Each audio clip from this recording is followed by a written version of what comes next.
Samira, son fikrin nədir? Son fikrimi istəyirəm açıqlayasan. Son fikrim, bayaq vəkillə də danışdıq. Biraz Biraz gözüm... Samiranı göstərin, buyurun. Mən gözlüksüz biraz pis görürəm, Pərviz, xahiş edirəm. Bunu oxuyasan hansı maddə ilə həmən o... Mən onu oxuya bilməyəcəm, çünki mənim oxumaq səlahiyyətim yoxdur onu. Məni deyir. Oxuya bilər də, gözüm... Pərviz oxuya bilər, jurnalist də oxuya bilər, yazsa mən yox. Azərbaycan Respublikası Mülki Məcəlləsinin 7-ci maddəsinə müvafiq olaraq vətəndaşlar onların şərəf və ləyaqətlərini ləkələyən, həqiqətə uyğun olmayan məlumatların təksib edilməsini məhkəmə yolu ilə tələb edə bilərlər. Həmin şəxsdə Samirə Əfəndi barədə həqiqətə uyğun olmayan təhqiramiz ifadələr işlədib. Bu səbəbdən tərəfimizdən məhkəməyə müraciət olunacaq. Söhbət Akif Nağıdan gedir, partiya sədrim.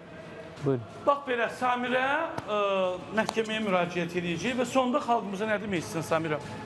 Hər kəsə səbir arzu edirəm, sülh arzu edirəm, əmin-amanlıq, mehribançılıq.